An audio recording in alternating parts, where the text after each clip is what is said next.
This is the Reds POSTCAST, your instant game reaction for the Cincinnati Reds.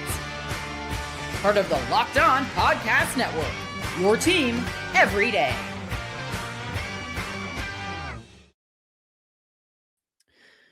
Yowza. Good evening, Reds fans, and welcome to another edition of the POSTCAST brought by Locked On Reds and the Locked On Podcast Network, your team every day. My name is Tim Daniel, and today's episode is brought to you by FanDuel. Join all the action at FanDuel.com to play daily dingers and make your free pick on who's hitting a homer this MLB season. Well, on tonight's show, Sal Stewart's the only one on the offense that did anything. The bullpen was atrocious. Rhett Lowder was good, but simply put, tonight was not as fun as last night. This is what you'll be talking about. So, I now realize what it was like all those years when Luis Castillo was dominating teams for the Reds. And I understand why it wasn't very fun for those teams, because that was not very fun to watch as he was just chopping them up. Man, I don't know how to feel about it. It's a little bittersweet because obviously he did it to our team, but it's La Piedra. You know, it's one of the best starting pitchers in my lifetime to pitch for the Reds. And man, he was awesome. The changeup was crisp. He looked like his old self. Maybe this trade rejuvenated him because Seattle obviously wasn't going very well for him. There was times when he was coming out of the bullpen, and today he just goes against the Cincinnati team and just tears it up, man. And look, this obviously isn't the 1927 New York Yankees out there for this Reds team by any stretch of the matter. There's two guys at the top of the order, and then occasionally some other guy will do something to kind of be interesting. But man, I think the hardest part too about the Luis Castillo thing is the guys he was traded for. You're just kind of for Cincinnati.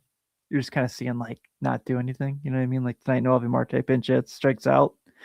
Edwin Arroyo has already been sent down. I can't even remember. I probably have this off between the two Seattle trades that year, the Winker Suarez trade and the Castillo trade. Who came back for what? But regardless, you get my point. It's just that Castillo just kind of dominated these guys, and the guys that we got back from Seattle in those two trades either aren't here anymore, are in the minors, or are way too inconsistent to know what they're going to be as players.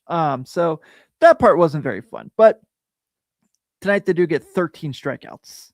The Reds have 13 strikeouts, I should say. They only have 2 hits. Only one guy had those 2 hits, which we're going to talk about later in the show. They get 3 walks. But, man, here's the thing. So Hector Rodriguez draws one of those walks, and I know the thing with Hector Rodriguez is a 405 OPS, but obviously super early in his big league career. I'm not going to be upset with him about that, man, because you know what? He draws walks, and that's something you can't say for Friedl. That's something you can't say for Brian Hayes. Something you can't say for Noelvi Marte. You can say for Matt McClain. Matt McClain does a pretty good job most of the time at drawing walks. He had one tonight. But I think Hector Rodriguez is going to be good. I really do, because he just has this, he knows the strike zone. He kind of just like makes things work. And like, that's the thing that sets Sal Stewart up from everybody else, right? Is he knows how to work a strike zone. He knows how to draw walks. He's pretty decent with ABS. Dane Myers, not so much. Though Dane did have a walk tonight too, which was nice to see. But, you know, it's an anemic night. 2 hits. It's disappointing. But also, you just kind of tip your cap, because I know what it's like when Luis Castillo is pitching for your team and he's dominant. And I like that White Sox team. I know that they are kind of in the American League. And the American League looks kind of weird with how close those teams are, but they're good. I don't know. It's one of those teams where if I'm flipping around MLB TV and the Reds aren't on, I'll watch a couple innings of the White Sox. So they certainly showed why tonight. Man, they hit homers and they had good pitching, and the Reds didn't look like they were playing the same sport at times. But hey, you know what? I know how things are going to go here, but I do want to talk real quick because I think Rhett Lowder was pretty decent. It's time to reveal who made the biggest under-the-radar impact with today's X Factor. You know, Rhett Lowder's been pitching pretty well of late, honestly, if you look at it. So tonight he goes 5 1/3 with 2 earned runs, 4 strikeouts, a walk, and a homer. He's 4-8, which, again, is so stupid. But I feel fine with how he's thrown the last, couple times. And I say this all the time. I think the thing we kind of forget about with Lowder, just because we've heard about him since he got drafted a few years ago, this is his first full season in the big leagues. If you remember, he got called up his rookie year. in 24, pitched a couple starts at the end of the year. 25 missed the whole year with injury. So this is his first time really getting experiences. So he's going to go through the ebbs and flows. Oh, I'm sorry. This is a Red show. I got to quote Nick Kroll. Peaks and valleys. There's no ebbs and flows. It's peaks and valleys only. But I thought he threw the ball pretty well tonight. And I think that he's a guy who, like, I just think he's going to be pretty solid. And I think he's going to have a good career. And, you know, whatever next year looks like, whatever baseball looks like next year, which everything's kind of up in the air still, I feel comfortable with Lowder out there being a part of this rotation. Him, Burns. I don't know if you can count on Hunter Green to pitch next year, depending how bad this elbow surgery is going to be. I'm not super high on Nick Lodolo next year. I mean, or next week for that matter, if he's going to pitch. And then also, I just don't know. I mean, but I do trust Andrew Abbott. I do trust Chase Burns. I would love to trust Hunter Green again, but you know how that goes. But hey, tonight is what it is, and Rhett Lowder did his job. You know who did not do their job? The bullpen. So let's talk about the bullpen and whatever they did right after the break.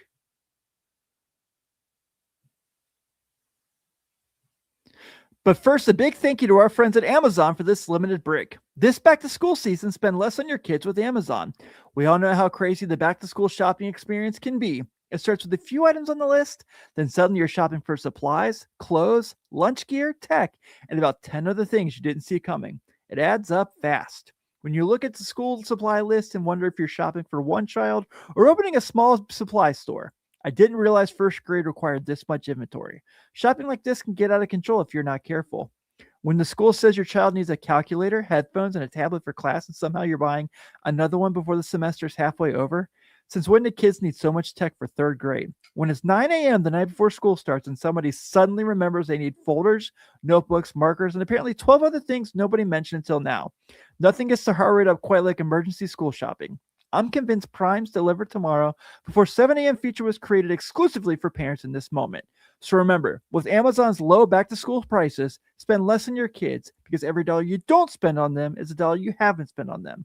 Shop back to school at Amazon and spend less on your kids.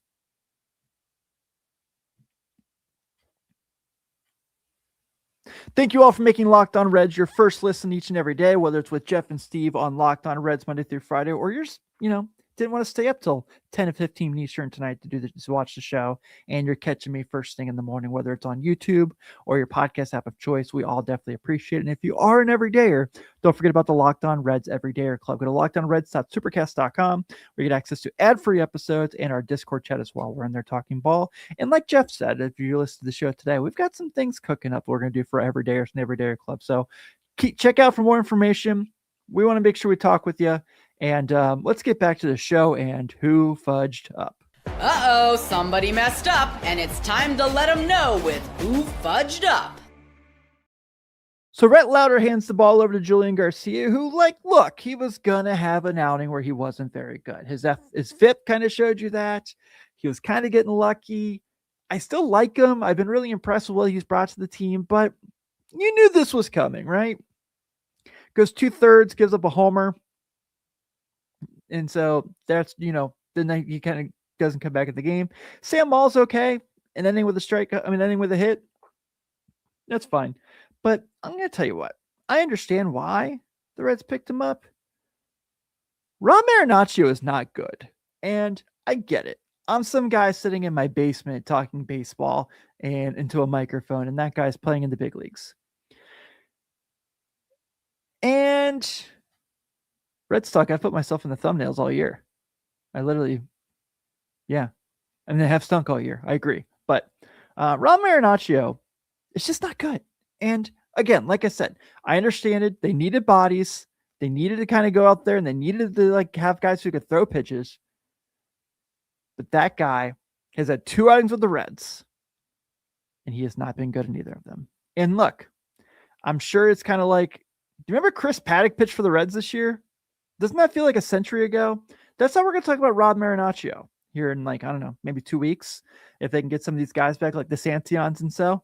But I just can't see, and I get it. It was 3-0 tonight, so they were still within range. I mean, if they could just get some sort of offense going, which I know was asking a lot. But that guy blew it open in the wrong way possible. So that was really frustrating. And I don't know. Like I said, I wasn't expecting too bad of a Julian Garcia situation. I thought that was going to happen eventually. And yeah. And Cannonball says here, hell of a play by Tolia and Moldo. I did figure out, I messed this up last night. It's Tolia. The G is silent. Someone in the comment section said that yesterday. I don't have it in front of me, but thank you. I really appreciate it. That helps me out a lot down the road. So, yeah, I kind of like that guy too. I think, I don't know what to think of him, but I like what he's done the last couple of days, whether it's today making the catch. I knew he had 3 strikeouts today, but I'm willing to see if he can contribute to the team the rest of the year, because we all know what the rest of the year is anyway. And hey, you know who was fun today? Sal Stewart. This is the Locked On Player of the Game. The Reds had 2 hits tonight, and Sal Stewart had both of them, which is why this segment was really called Only Sal. Sal Stewart contributed to the offense, and no one else did. I know I said they had 3 walks tonight, but yowza. Again, I will specify when I bring this up by saying, hats off to Luis Castillo. He was incredible. And even though it was against our team, there's something about watching La Piedra when he finds his groove, and it's just so fun to watch. I hope he retires a Red somehow, some way, shape, or form. I don't know if it's possible. But yeah, offense tonight. Let's talk about it. We already know they had very few hits. They struck out a lot. And that's about the summary. This is a team that still throws TJ Friedl out there on occasion with his 492 OPS.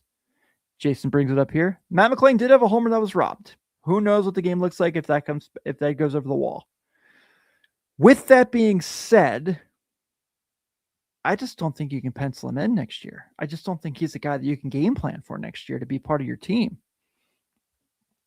Maybe he gets hot towards the end of the season, but we're 2 seasons into this now. I don't know how we suspect he can get back to it, but I hope I'm wrong. Like I said, TJ Friedl, bleh. I understand why Jose Trevino got the start tonight to give Ty Steve the day off. I'm fine with that. I already said I'm not worried about Hector Rodriguez. I obviously have to bring it up because someone will say I don't. If I don't, someone will get on me. I know Ellie goes over for the strikeout tonight. He at least put 3 balls in play, which is more than most of the team can say tonight. And, we talked about it. The pitching was dominant tonight against them. Not worried about Ellie. Not worried about Ellie at all. Hey, Johnny, how are you? Some hard decisions to be made this offseason. Totally agree. Yeah. I kind of also want to figure out what was going on with the umpire there in the, the 8th inning, where Dane Myers has a ball that's way out, completely out of the strike zone, draws a walk. Tyler Stevenson comes up, and the guy calls it strike 2, and Tyler Stevenson kind of looks at him like, bro, I just struck out. And he's like, okay, strike 3. Yeah, you're good to go. That was a little confusing. It was, I don't know. It was just kind of a messy game. White Sox took care of business, and that's that, Romo hits a homer. Meredith hits a homer. That's kind of the summary of the game right there, right? But you know what? We have a chance to take the series tomorrow.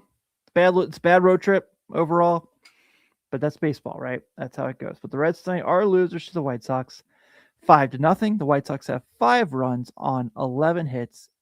My draw. Thank you so much. I'm an idiot. And no errors. The Reds have 0 runs on 2 hits and no errors. Luis Castillo is your winning pitcher. He is now 4-9 with a 4.96 ERA. Rhett Lowder is the loser tonight. He is 4-8 with a 5.15 earned run average. And the Reds are back at it tomorrow. And Andrew Abbott takes the hill for the Reds. He is 6-7 with a 3.92 earned run average. He'll be going up against Davis Martin, who is 9-6 with a 4.17 earned run average. First pitch is at 2:10. So we have an early one tomorrow. But everyone, thank you so much for spending some time with me tonight. And like I said, making Locked On Reds one of your first listens of the year. I'm Tim Daniel. Thank you all again. Go Red Legs. I will see you all tomorrow.